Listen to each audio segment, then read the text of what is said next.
नमस्कार मित्रांनो, तर लग्नानंतर होईलच प्रेम या मालिकेच्या आजच्या एपिसोडमध्ये आपल्याला असं बघायला मिळते की देशमुखांच्या घरी गणपतीचं आगमन होतं. सगळे गणपतीची मूर्ती जल्लोषात घरी घेऊन येतात. विक्रम म्हणतो, आपण पूजा चालू करू, पण हो त्याआधी मला सांगा की गणपतीच्या आरतीचा पहिला मान कोणाला मिळणार. नंदिनी म्हणते, बाबा दरवर्षी आत्यांना हा मान मिळतो ना, मग यावर्षी त्यांनाच ही पूजा करू दे आणि आरती करू देत. मानिनी म्हणते, नंदिनी काय बोलतेस तू, बरी आहेस ना? ज्यांनी गुन्हे केलेत त्यांनी बापाला हात सुद्धा लावायचं नाही असं माझं मत आहे. विक्रम म्हणतो, बरोबर आहे, मानिनी अगदी करेक्ट बोलते. चांगल्या कामाची सुरुवात ही चांगल्या हातांनीच व्हायला हवी. नंदिनी त्या दोघांना समजावते. नंदिनी म्हणते, आई बाबा वसू आत्याने जे काही केले ना त्यासाठी त्यांना माफ करा असं मी म्हणतच नाहीये, पण आपली जी रीत आहे ती कशाला आपण मोडायची. दरवर्षी वडीलधाऱ्या म्हणून त्यांना आरतीचा मान मिळतो ना, मग त्यांनाच आरती करू देत. शेवटी चांगलं वाईट काय आहे ते बाप्पाच बघतो ना, आणि वाईटाला सद्बुद्धीसुद्धा बाप्पाच देतो. त्यामुळे उगाच रीत मोडण्यापेक्षा वसू आत्यांना आरतीचा मान देऊन टाकू. सगळे यावर विचार करतात. विक्रम म्हणतो, ठीक आहे, करू देत त्यांना. नंदिनी वसूला आवाज देते आणि पुढे यायला सांगते. वसू पुढे येते, देवाच्या पाया पडते आणि नंदिनीला म्हणते, नंदिनी दरवर्षी मी थोरली म्हणून मला घरातल्या आरतीचा मान असतो, पण विक्रम मानिनी जसं म्हणालेत तसं माझं मन खूप कलुषित झाले. मी पाप केलेत, गुन्हा केलाय, आणि त्यामुळे मी हा मान नाही घेऊ शकत. हा मान माझा नाही आहे, पण या घराची रीत आहे ना, आरतीचा मान हा थोरल्यालाच दिला पाहिजे.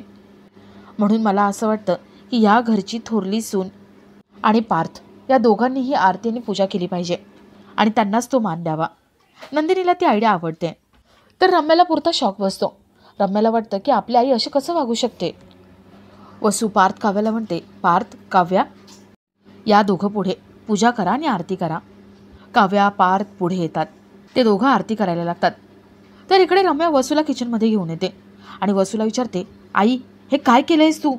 अगं माझ्या पार्थला आणि काव्याला आरतीचा मान दिलास, तू मुद्दाम करतेस का मला त्रास देण्यासाठी?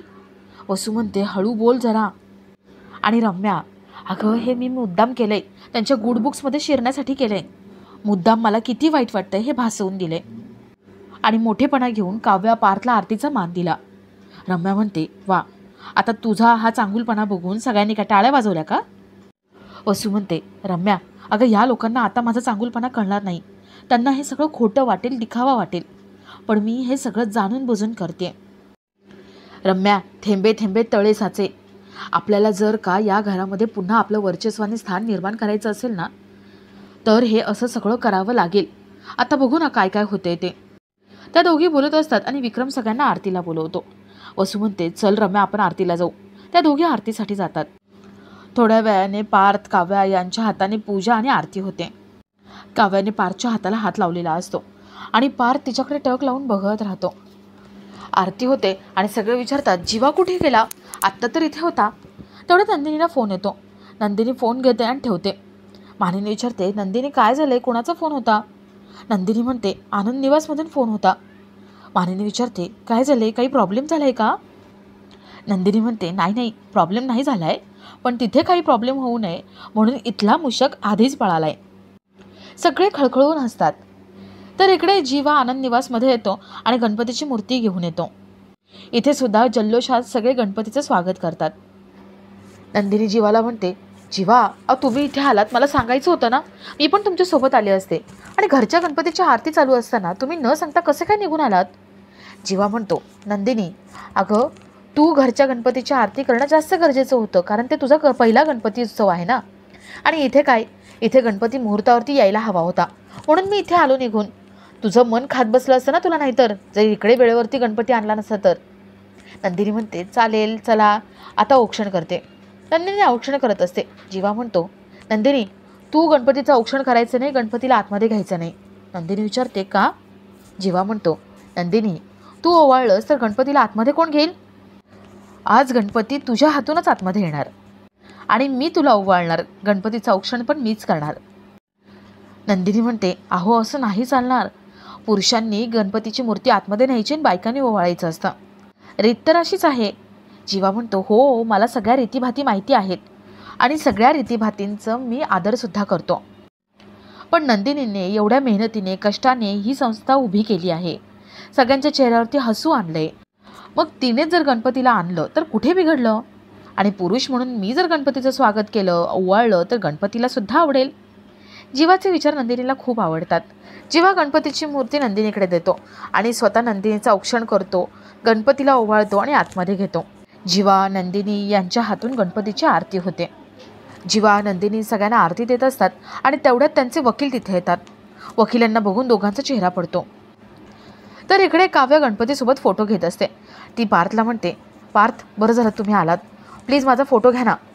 पार्थ तिची मस्करी करतो. पार्थ म्हणतो, तुम्हाला बाप्पासोबत फोटो काढायचा आहे, पण बाप्पाला तुमच्यासोबत फोटो काढायचा आहे का?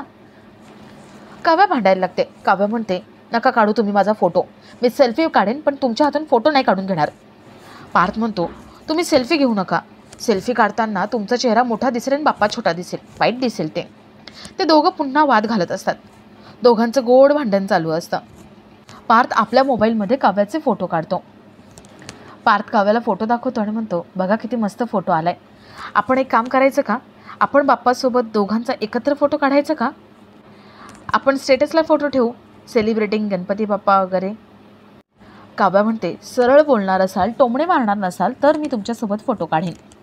ते दोघं फोटो घेणार तेवढ्यात तिथे कल्पनाताई येतात. कल्पनाताई म्हणतात, पार्थ दादा तुम्हाला भेटायला बघा कोण आले. पार्थ काव्या समोर बघतात तर त्यांना वकील मॅडम दिसतात. तर इकडे नंदिनी जीवा वकिलांना विचारतात, तुम्ही इथे? वकील म्हणतात, हो, तुम्हीच आमंत्रण दिलं होतं. जीवाने सगळ्यांनाच एक मेसेज पाठवलेला असतो, त्याच्यामध्ये वकिलांना सुद्धा तो मेसेज जातो.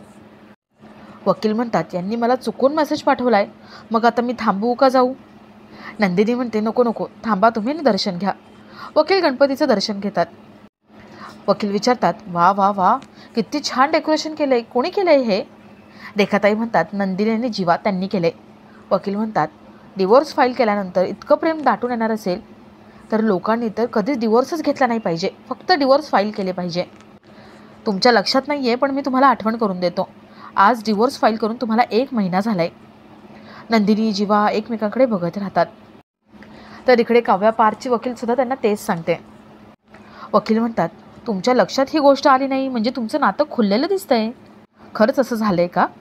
काव्या मनात म्हणते, काय सांगू, मी हो म्हटलं तर देशमुखांना वाटेल मी त्यांच्या प्रेमात पडले. आमच्यात नातं खुललंय पण ते फक्त मैत्रीचं, त्या पलीकडे काहीही नाही आहे. पार्थ म्हणतो, मी तेच सांगतो, असं काही नाही म्हणून सांगतो. वकील विचारतात, तुमच्या दोघांच्या मनात काय चाललंय सांगा, आणि जे काही चाललंय ते छान आहे, हो ना? काव्या म्हणते, तुम्ही आलायत तर दर्शन घ्या. वकील दर्शन घेतात आणि आपला आजचा हा भाग इथेच संपतो.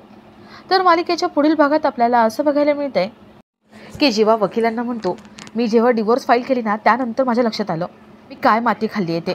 वकील म्हणतात, मग ती माती सुधारा. तर इकडे मानिनी काव्या पार्थला विचारते, या कोण आहेत? वकील विचारतात, मी सांगू का मी कोण आहे ते? काव्या पार्थ घाबरलेले असतात. तर इकडे नंदिनी वकिलांशी बोलत असते. नंदिनी म्हणते, ज्या व्यक्तीने माझ्यावरती अजूनही अविश्वास दाखवला नाही ती व्यक्ती म्हणजे जीवा. वकील विचारतात, तुम्हाला तर सगळं समजलंय ना, पण अजूनही तुम्हाला डिवोर्स हवा आहे का? नंदिनी विचार करते, तिलाही डिवोर्स नाही नको आहे हे तिला कळतं.